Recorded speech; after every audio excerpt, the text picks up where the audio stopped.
notes going up the fretboard. It just yields a different sound.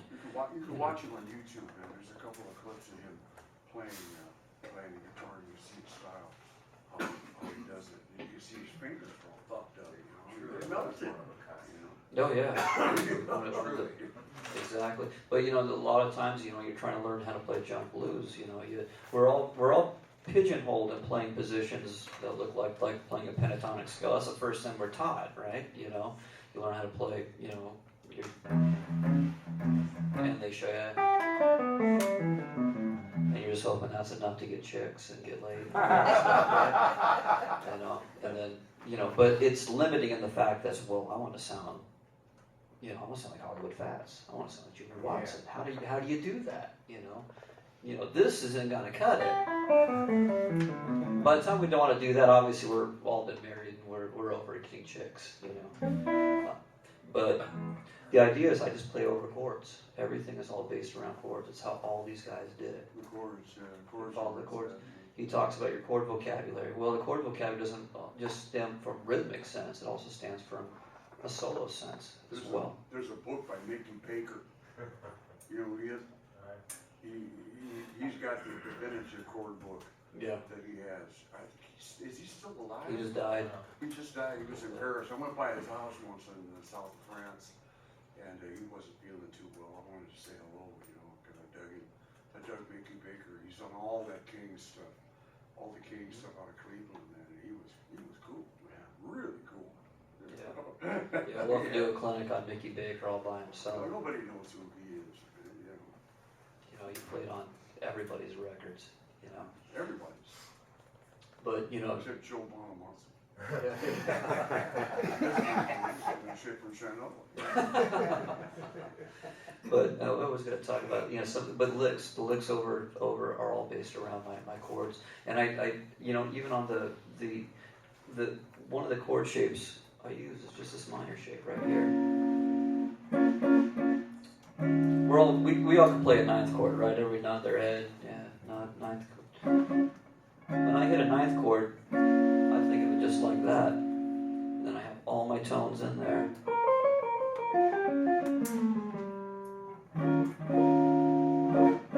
It's the same thing if you listen to any of these guys, Tiny Grimes, Bill Jennings, they run over that little shape.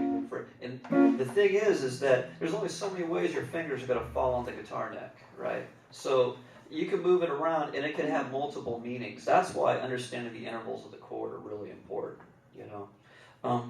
Let's play something in G real quick. Just jam that 12 bars, like a jump in G. Now watch. I know it's hard to see my hand, but I'm going to stay pretty true to that little shape right there. I'm going to do the best I can. Okay. Ready? 1, 2. 1, 2, 3.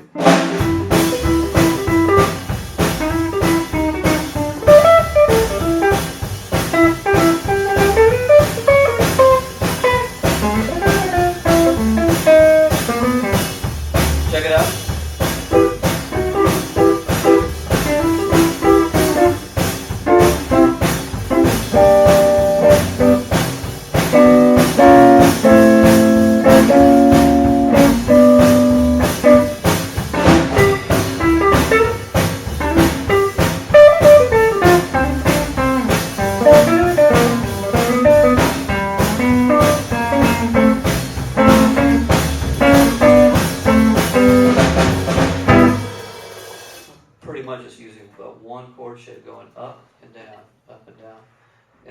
You can hear it.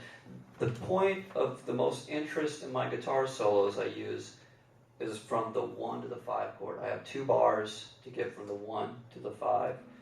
And this is the Bill Jennings trick. It's always why Bill Jennings is always impossible to work with, because all his signature ideas, the ones that we love so much, are always in transition. He's moving from one chord to the next chord. It's not like he's hanging on the one chord. Like a T-Bone Walker lick, it's like, it's over that one chord. You can feel it and you hear it. Bill Jennings, it's all over movement. So when I come back to the one chord, I'm walking from the 1 to the 5. So if I do this little shape right here, without getting too crazy, it's just I'm playing the key of G as a G major 7. I walk it down again. probably need Mark here so I don't screw this up.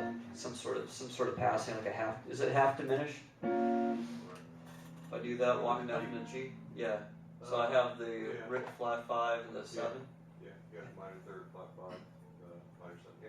Half diminished or full diminished? Half diminished. Half diminished. You see, I learned stuff. That's why I work here. So that becomes a passing, and then when I move this down again, like I told you before, this little shape right here is essentially my 9th chord minus the 3rd in it. And that's how it works. So let's play it one more time. Ready? 1, 2, 1, 2, 3.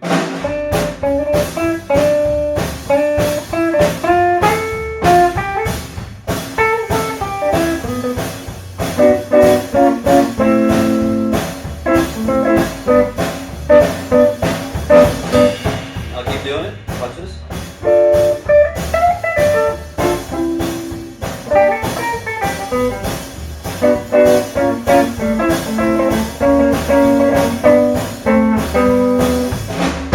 But it's over that 2-5 change that I try to sound good. So if you can remember this without, I'm probably confusing some of you. Go to the 4 chord, you come back to the 1 chord. So when you come back to that 1 chord, you want to do that walk down, like in Stormy Monday when he does that.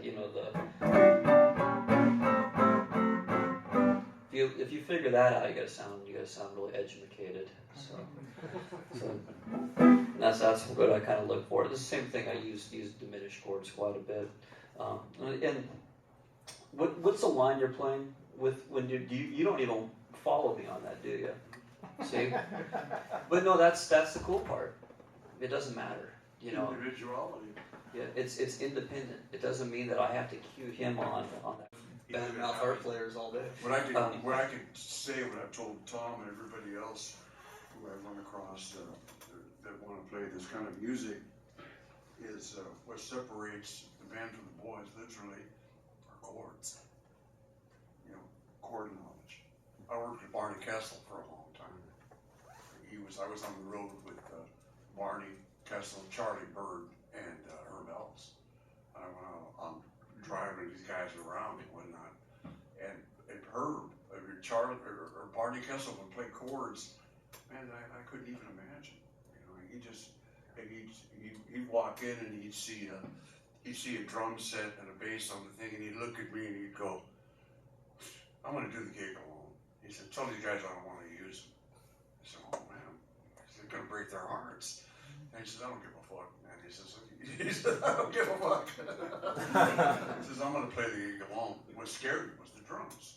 The drummer had a rack tom that went from here all the way down to 2 floor toms and whatnot. And he just looked at that and he knew that was not happening. And Barney would come out and he would literally electrify everybody just by himself. He would do things I couldn't believe it. Then one day I was sitting at the soundboard and I'm doing the sound thing. We're at a small jazz club called Williams Pub, I believe it was, in Minneapolis. And all of a sudden Barney stops the show. He said, "Excuse me, everybody, excuse me, I have a phone call." There were no cell phones then, no computers, there was nothing. He reaches behind his amplifier, he pulls out a little Princess phone, and he gets on the phone and he goes, "Yes, hello, excuse me, everybody." He goes, "Hello?" He goes, Mel Bay?" "Mel Bay, is it you, Mel?" You know who Mel Bay is? And I looked at him and he goes, "Well, fuck you, Mel." I guess Mel owed him some money. Right, and I asked him about his guitar, and I said, "What kind of guitar you got, Barney?" He says, "Oh, it's a Gibson." And I said, "Well, you took the name off the socket?" He goes, "Yeah." He says, "I ain't promoting any of their shit." He said, "Forget them." And he kept on playing. He was really quite the character. What was that movie he did music for where he sounds like Johnny Guitar Watson? Who does? Oh, Touch of Evil. Touch of Evil, yeah. Okay, that's a good one to have. That's Barney Kessel's best. Touch of Evil, the movie with Oh, Charlton Heston. yeah, I know the movie. But Barney Kessel played guitar and all Is that. that Barney That's Kessel? Barney Kessel, Oh, yeah. That was So- with Charlton Heston He played a Hispanic guy. and Janet Leigh. Yeah. So with guitar players, it's a lesson one. You have to have chord vocabulary. What about for your rhythm section? The rhythm section, playing with me. What attributes, what qualities? Well, I can only tell you what I do when I'm playing with the band. The harmonica is such a solo instrument that you can integrate it into a rhythm thing, but it takes a lot of chops and a lot of timing. And I never play a turnaround. Never. I let the band do it, and I'll come back in on the 4, and it's like I slide right in. I figured that out from listening to Big Walter Horton and Sonny Boy, and listening to Louis Myers. I used to play with Louis Myers in Chicago all the time. Yeah. The feel we're playing, what do we call it? A spread, right? Spread. Yeah. Or grinder, or crank Well, alone. the East Coast guys got a term, and the guys in Texas, everybody has a term for it. Where did spread come from? Just the hand, That's it. the friend, spread. That's it. Yeah. So cool. So next time you're at a blues jam, you guys can say you played a grinder, a spread, The grind is a Texas thing, man. Yeah. That's what they call a it. lump. Texas. Yeah, it's almost. It's not subtle. Maybe stretching the imagination. Yeah, because one of my favorite records that Slim was on was I love that Big Rhythm Combo record. Yeah, that's a good one. I like that. You know. Day and age. Well, one of the reasons, I'll even go a little bit further with what Tom said, one of the reasons he and I found each other is because we had come up, at least since our teens, I can probably speak for you, listening to blues records and getting turned on by those records, and then because of where we lived, I know for me, that it's like finding guys that even listened to blues, real blues, much less played the shit right. It was like pulling hen's teeth. It was like really difficult to find guys that wanted to play the real stuff. And getting in a band with Tom and Ben was really my first, okay, I found some guys that speak the same language. And that's exactly what it is. That's what each one of these guys, and I'm going to say it, be the fourth and last to say it, it's this conversational music. You have to listen to each other. That's the beauty of it. And that develops, it's constantly developing. Listen to one another. That first shuffle we played, we started off playing, I've been playing Tom for, like you said, the better half of 20 years.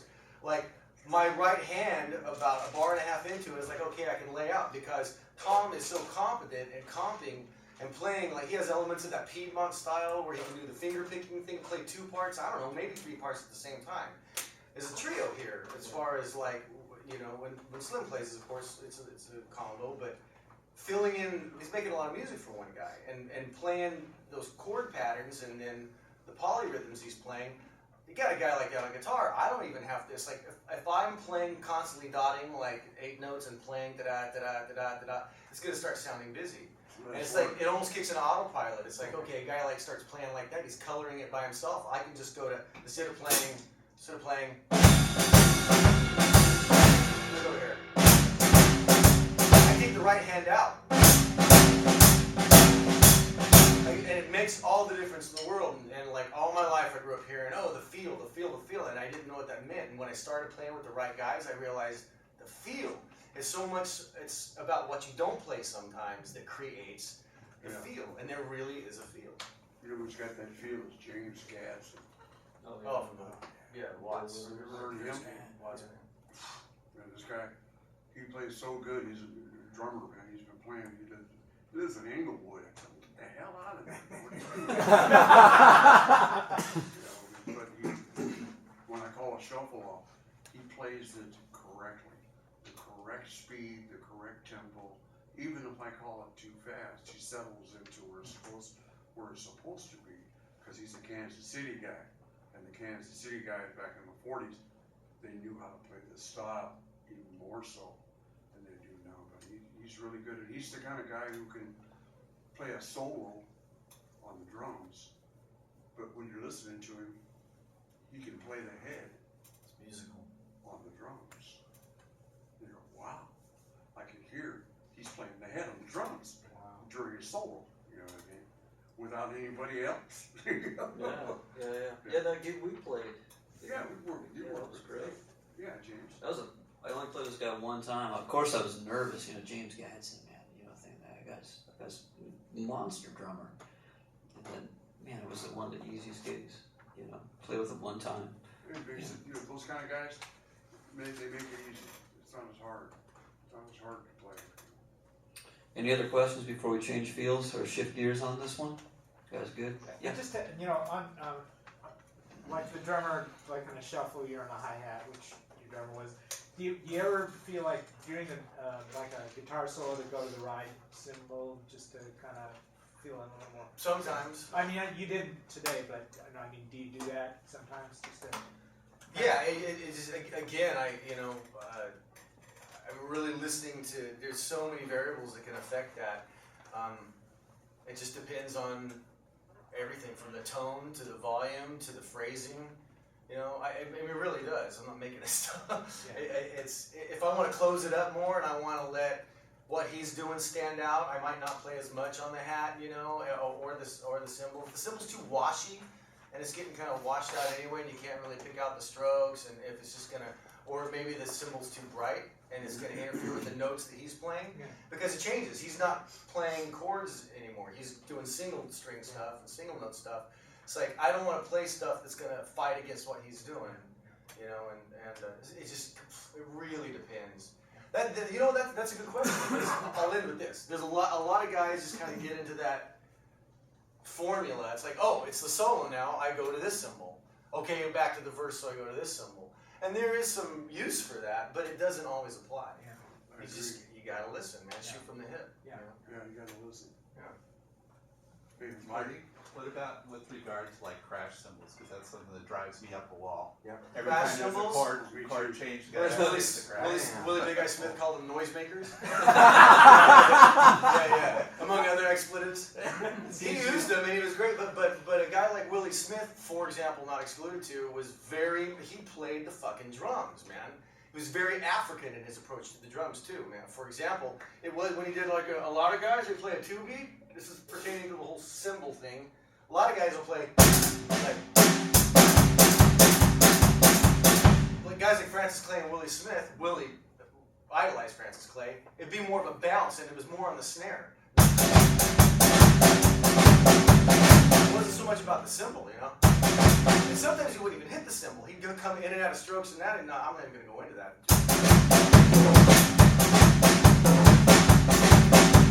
Feel that white bread shit, like.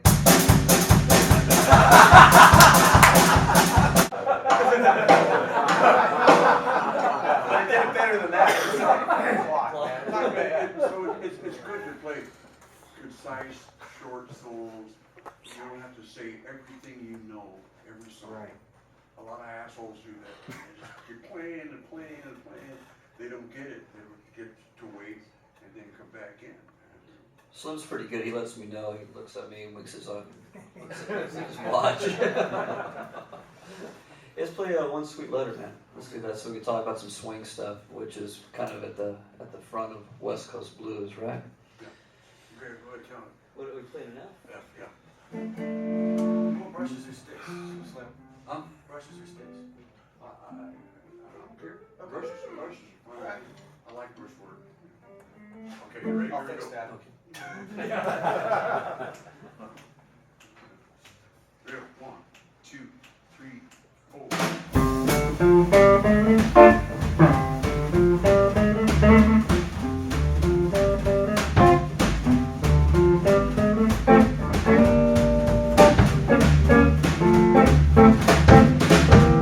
Write me one sweet letter, seal it with a kiss. Your sweet and tender kisses are what I really miss. Can't you see, sweetheart, don't treat our love like this. Write me one sweet letter, say you're in love with me. Tell me that you love me, with me you'll always be. Can't you see, sweetheart, you were meant for me. Write me one sweet letter, write me one sweet letter, write me one long letter, write me one sweet letter. Baby, yes, I'm in love with you.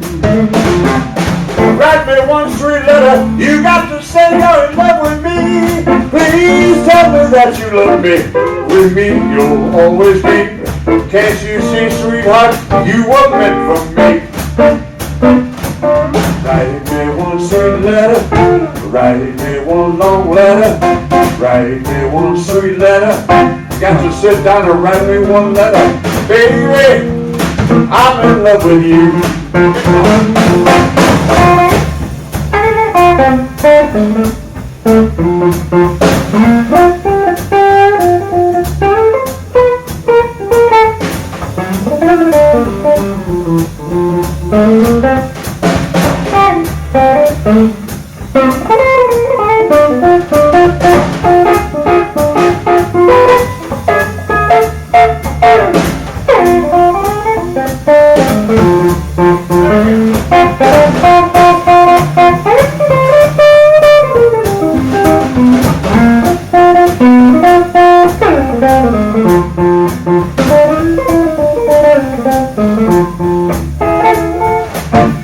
Write me one sweet letter, say you're in love with me. Please tell me that you love me, with me you'll always be. Can't you see, sweetheart, you were meant for me. Write me one sweet letter, write me one long letter, write me one sweet letter, write me one long letter. Baby, I'm in love with you. Yes, I'm in love with you. Ain't nobody else gonna do. Baby, I'm in love with you. Can't you see I'm in love with you? Tell me, baby, I'm in love with you.